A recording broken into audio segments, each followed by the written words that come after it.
Hey, good afternoon, guys. My name is Rod. I'm your happy hippie, and I'm here just to do a kind of a random video.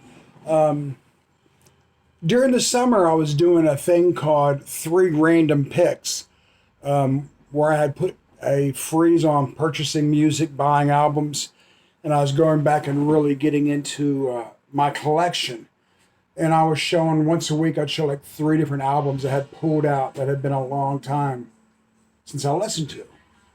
Well, you probably know I won the VC lottery, and I was lucky enough, blessed enough to be just given all this wonderful music.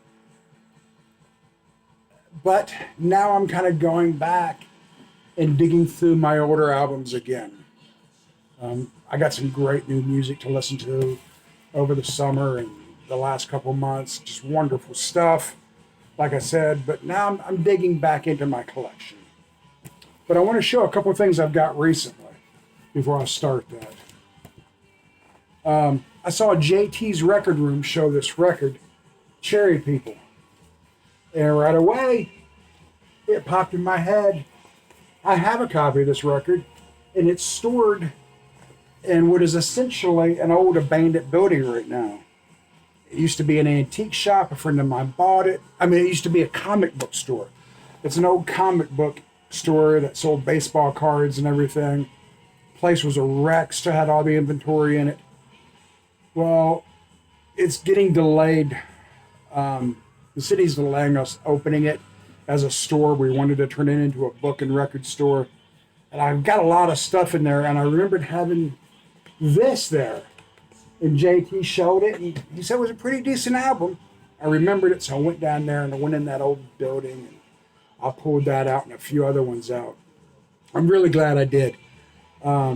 Really good pop, kind of psych.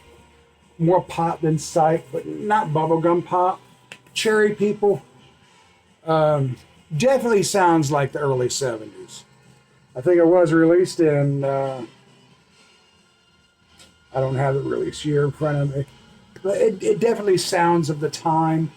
If you find this out in the wild for like an affordable price, I think Discogs has it around $8 a medium price. It'd definitely be worth picking up if you kind of dig that. And I picked this one up, Blood Good. It's not my thing. I did not like hair metal. Not my thing at all. But this is a Christian rock, Christian hair metal. And I have a couple friends of mine, the VC, that dig that type of music. And I owe one of the guys a package, and I'm going to stick this in there with it. I had to pick that up. Another recent find of mine was Record Store Day, the Allman Brothers. This is supposed to be Dwayne Allman's last live performance. It was recorded in Maryland, and it comes with a warning, kind of, for your consideration. Please understand this, that this recording was made almost 50 years ago on a handheld cassette recorder. It is, however, an incredibly important piece of Allman Brothers history. We ask you to listen accordingly and appreciate the fact that you could experience Dwayne Allman's final show. How cool is that? And I'm from Maryland. It's up there where I'm from. Sound quality leaves a lot to be desired. Once you get past that, you could really enjoy the show. It's almost like listening to a dead tape a friend of yours recorded. You know what I mean? It's not pristine, but the music is there. It's live. It's raw. And this sold for, I think, $25.99 on Record Store Day release. On Record Store Day. I got it for half that. I guess the guy bought too many copies of albums he thought he was going to really flip. He needed the money. I wanted that album. I brought it home with me. And it was sealed. It's just sealed when I got it. Here's another one I picked up. Out of Africa. I'm a sucker for soundtracks. Huge sucker for soundtracks. Haven't listened to this one. I probably won't for a while. Eventually on a rainy day, I'll clean it up. I made sure it had no scratches on it. It looks like someone bought it and played it once and put it up. And that may happen with me. I'll probably play it at least one time and put it in the back of the rack for another year. Out of Africa. Okay, that's what I've got recently. Well, also this. I don't know if I showed this or not, man, but I picked up the Bob Dylan, the new one that's out, the Springtime in New York Bootleg Series Volume 16, 1980 through 85. I did not want to splurge on the vinyl box set or the 5 CD set, so I got this off Amazon for 20 bucks. 2 CD set, and it's wonderful. And I could totally understand why somebody would get the big set of this. Outtakes from Infidels, a couple outtakes from Shot of Love, which I love that album. Really, really cool listen. Took me a couple days to get through it. It's a 2 CD set. And I like it on CD. That way I don't have to get up and flip the vinyl when it's something like this. I could just sit back and absorb the music. But those are my recent pickups. I'm going to throw some shout-outs out, but also I'm going to show some random albums I've pulled out and we're listening to I don't know, man. I don't want them to go stale, sitting on the shelf. I mean, I want to love my albums and enjoy them. Alice Cooper's Greatest Hits. I had to pull this out. I haven't listened to this in a long time. This was the first Alice Cooper album I ever bought. That's not the original copy I had. I had it the summer after the 7th grade, and I really wore it out that summer. I love this album. It's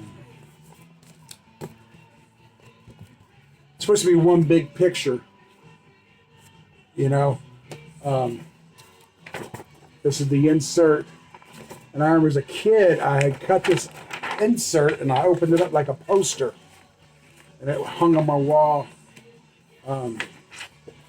It's Alice Cooper's Greatest Hits. It's the early Alice Cooper. It's a great album, very fun listen, brings back a lot of memories for me of being a 13-year-old kid, jamming out, probably pissing the fucking neighbors off, you know. Up there, the houses are so fucking close together. So yeah, that was a really cool pull.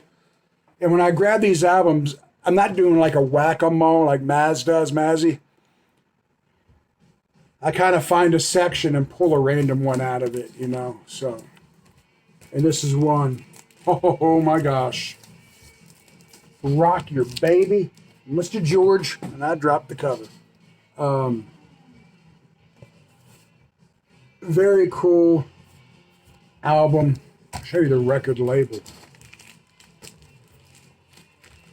We've all heard the song Rock Your Baby.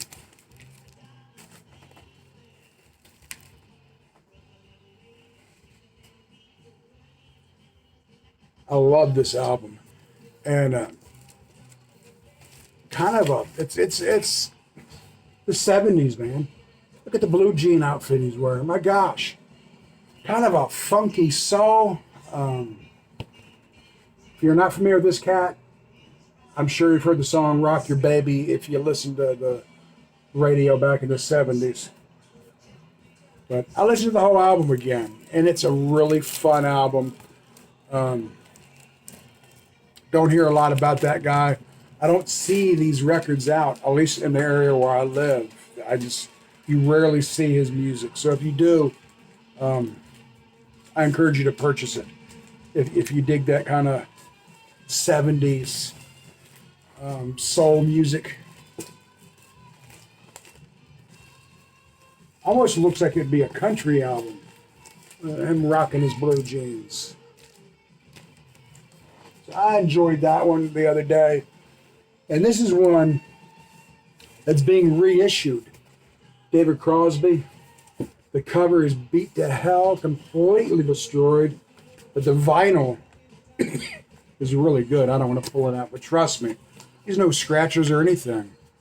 I don't think I'm going to buy the reissue because this sounds so good. This is David Crosby. I believe this was his first solo album. And it was either just reissued or it's about to be reissued. And the name of the album is If you could only remember my name. If I could only remember the name of the album. David Crosby, wonderful sounding album. You find this, you don't have it, pick it up. It's really an enjoyable album. And this one, my gosh, this is some guitar work from Harvey Mandel.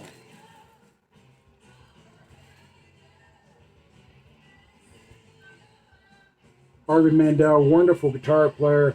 This is an instrumental album, and you can probably tell by the cover, this is a kind of a psych album. There's some elements of prog in it.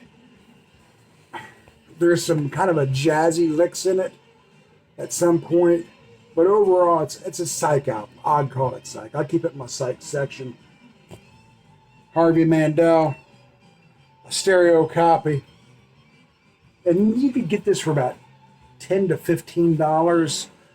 It sold on eBay one time for $50 for it, but that was a sealed copy out of someone's collection. I don't know who the guy was who had it in their collection, but I'm really glad I went back and listened to this instrumental.